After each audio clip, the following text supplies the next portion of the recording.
I love when sermons become conversations. And sometimes those conversations become sermons. So last week, do you remember our focus? How quickly we forget. No, I'm not scolding you for not remembering. That was the theme. Remember this quote, "It's ironic how often we forget the things worth remembering, but remember the things worth forgetting." Well, that message ended with the reminder that in the midst of all the biblical examples of God's people forgetting God's vision for them, God never forgot. He stuck to his vision to come near to us, to become one of us, to fulfill himself the promises to Abraham. Through Jesus, God himself became the seed of Abraham, through whom all nations of the world would be blessed. Well, after the service, one of our church family members commented on this aspect of God's faithfulness and commitment to his vision for us. God's like a GPS, he said. When you make a wrong turn or get off the path, the GPS does something called recalibrating. It finds a new route starting from wherever we are and leading to where it is we're trying to go. My response was, wow, that would have been a great illustration. Of course, it was too late to go back and add that to the sermon. But it was in plenty of time to become a sermon of its own and a perfect concept to follow up last week. See, not only does God stay faithful even when we forget and when we stray from the vision that he has for us, but in his amazing grace, he finds us where we have strayed and shows us the way back to the path of his vision for us. We read together a few moments ago from Luke 15, Jesus' words about a man having 100 sheep and one of them gets lost. Well, what does he do? Jesus said, won't he leave the 99 others in the wilderness and go search for the one that is lost until he finds it? And when he has found it, he will joyfully carry it home on his shoulders. That's God's grace. Even when we forget, even when we stray, to find us, to recalibrate, to show us from that point a way to get back onto the path, a way to get to our ultimate destination. It reminds me of the classic book, Pilgrim's Progress, written by a man named John Bunyan in 1678. It's an allegory. It's a story that represents something. In this story, it's talking about physical cities and a physical journey. Obviously speaking of our journey through life. But a young man by the name of Christian is living in the city of destruction. That's its name. He is deeply aware of a tremendous burden he carries on his back, but is helpless to do anything about it. But one day he is visited by a man named Evangelist. The word meaning a bearer of good news.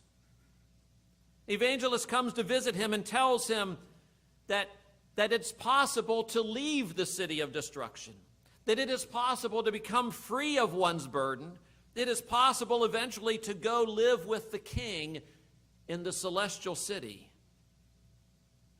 An evangelist points him in the direction of a gate through which he can enter a path that would soon lead him to the foot of a cross where he is released from his burden. The path would ultimately lead him to the celestial city. But the book's not quite that short, and neither was Christian's journey. It was a long journey filled with many adversaries, temptations, and even self-professed fellow pilgrims claiming to be on the same journey but giving sometimes foolish and misleading advice. And more than once, Christian would find himself off the path, in some sort of trouble. And each time a messenger would be sent to find him, show him the error, guide him back on course. He finally reached the celestial city.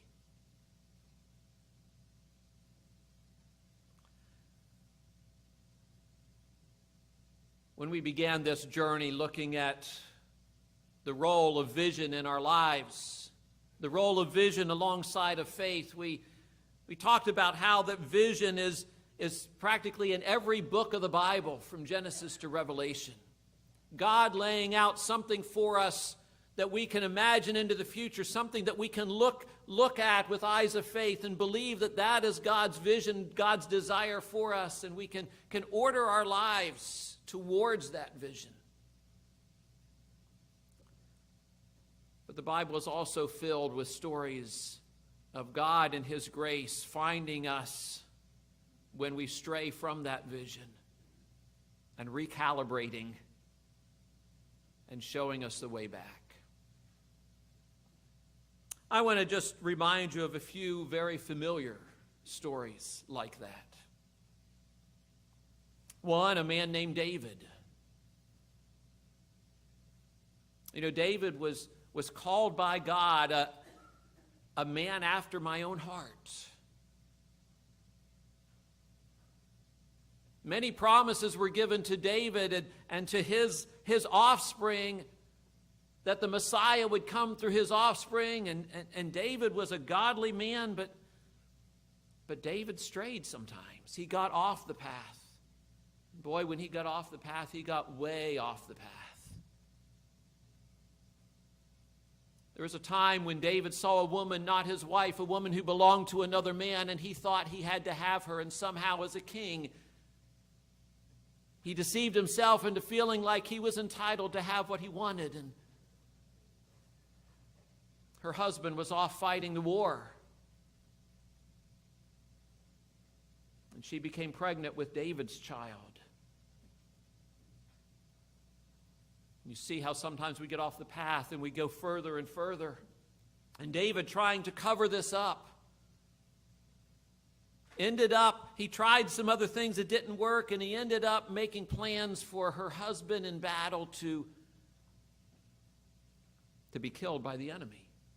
For the rest, he ordered his captain to withdraw all the troops except for her husband.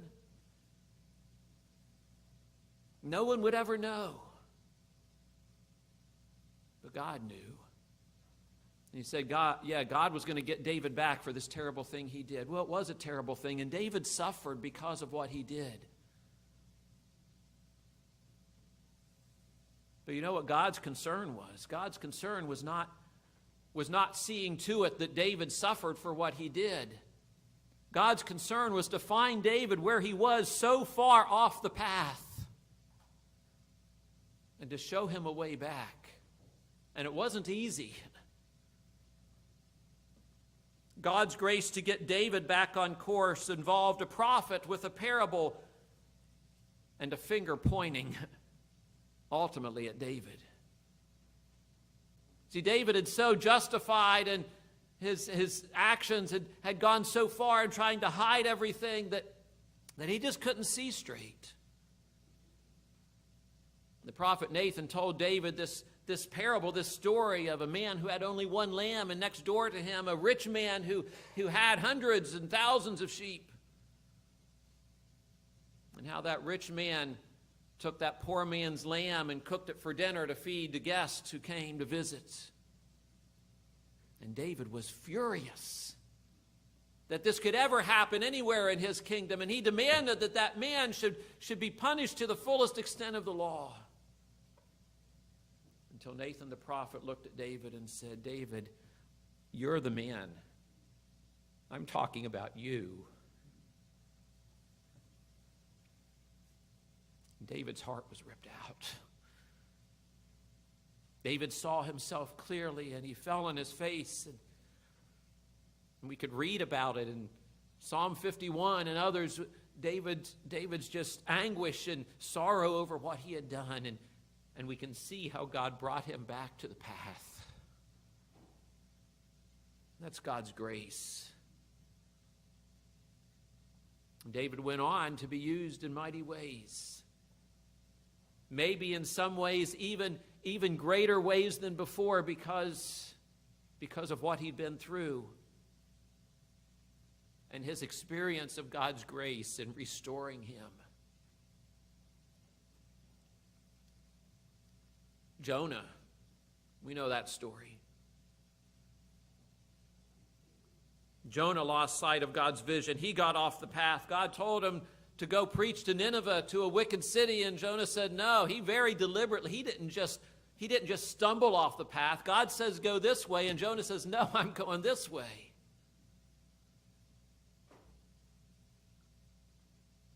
But God's grace still found him. Found him on that boat. Brought a big storm about. That wasn't enough. Jonah said, okay, I'm the guilty one. Throw me overboard. It's better than going to Nineveh. God wouldn't let him go. He wouldn't let him die in that storm, in that sea. He brought this fish, this whale, to swallow him up, and it sounds unbelievable. But there God met with Jonah in the belly of that whale.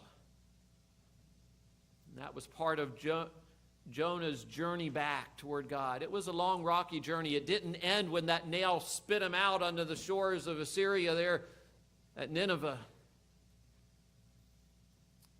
Yes, his arm was twisted. He said, okay, God, and he went and he preached, and then he sat outside the city and waited for judgment to fall.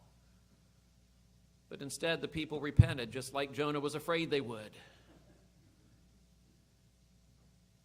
And Jonah groaned and complained. Of course, God set him up. You remember that part of the story?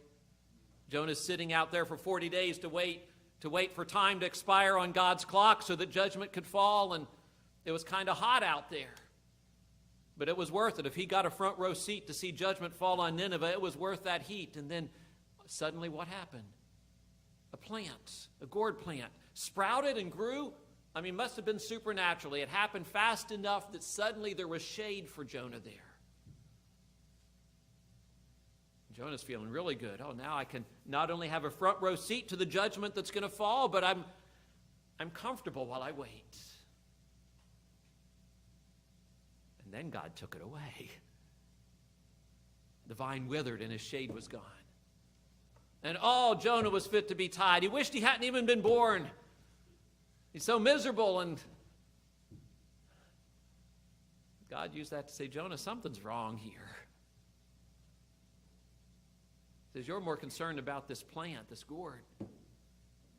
What about this city with tens of thousands of people, children, who haven't even learned right from wrong, haven't even learned the right from their left hand yet? What? Jonah, you've lost your compassion. Kind of like, again, Nathan with David. You're the man, Jonah. See what lengths God will go to recalibrate, to bring us back. There was more going on there than the city of Nineveh. Yes, God was concerned about them, and they did repent, and he showed mercy to them for a time. But it was also about Jonah, who had strayed from God's vision for him, and God brought him back. I think in the New Testament, a man named Zacchaeus. We don't know much about his story before his encounter with Jesus. We know he was Jewish, and we know that he had sold out to the Romans, become a tax collector, so that he earned his livelihood by collecting taxes from his countrymen. Collecting more than was required, that's how he got his wealth. Somehow he had gotten off the path of God's plan and purpose for him. God's grace to get him back on course involved the tax collector's own curiosity and creativity in trying to see this man Jesus that he'd heard about. Zacchaeus was short, so he climbed up a tree to get a good view. God's grace to him also involved Jesus taking time to notice him, hiding up there in the tree, to engage him, and even to honor him despite his less than honorable reputation by saying, "I'd like to have lunch with you today." Wow, what a story of grace. What a story of finding someone where he is and showing him the way back to the path. It sounds simple. Taking time to notice, to engage, to honor.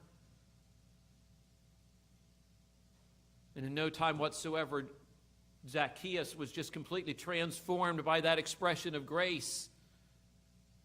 And he made a commitment right then and there. He says, anyone I've cheated, I'll pay him back 4 times as much as I've taken from him. And I'll give half of everything I have to the poor.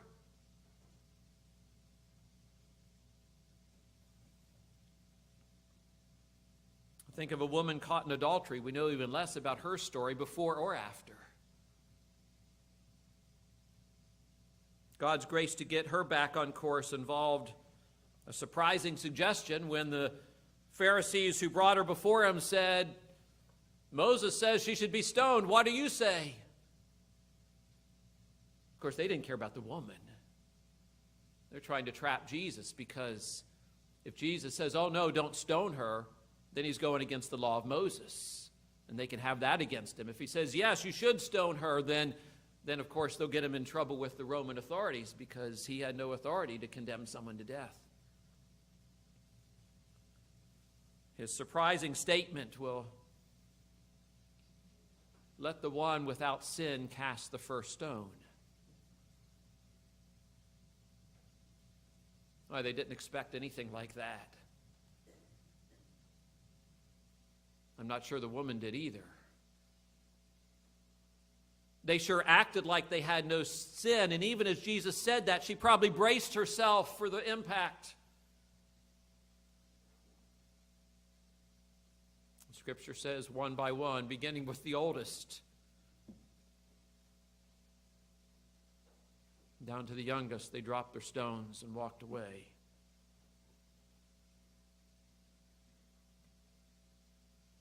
Oh, there was also those words written in the sand that we still wonder what they were. And this woman was left there with Jesus, some words in the sand and a pile of dropped stones. It said, "Where are your accusers?" He said, "They're all gone."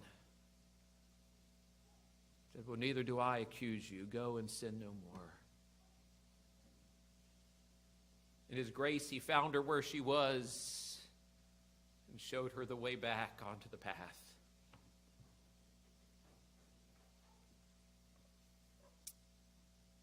A man named Saul, or Paul, Saul being his Hebrew name, Paul being his Roman name.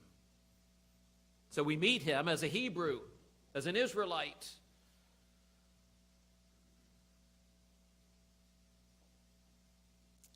Confident that he's doing the right thing by trying to put a stop to these followers of this Jesus.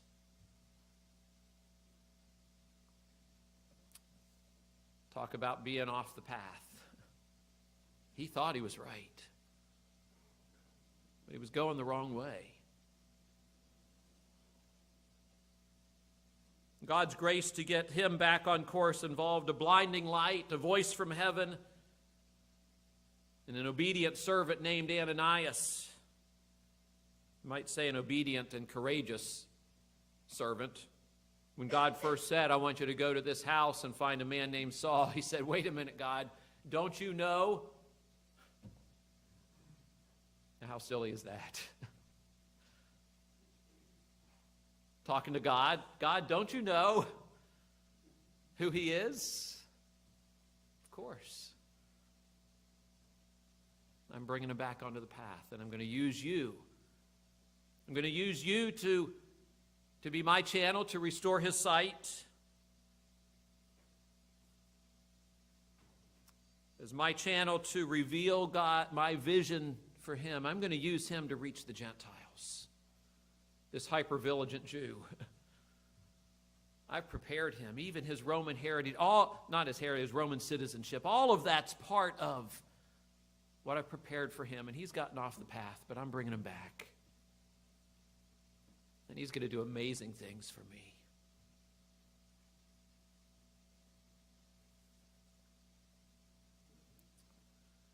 Recalibrating, finding us where we are, showing us the way back. Truly is an amazing grace expressed in Jesus. You know, it was at the end of the Zacchaeus story, after Jesus had been criticized for associating with such a sinful person, that Jesus responded to his critics, "Salvation has come to this home today. For this man has shown himself to be a true son of Abraham." He has found his way back to his true calling, to God's vision for him, to what it truly means to be a child of God, to be a son of Abraham. And then he added this. He said, "For that's really why I came. For the Son of Man came to seek and to save those who are lost."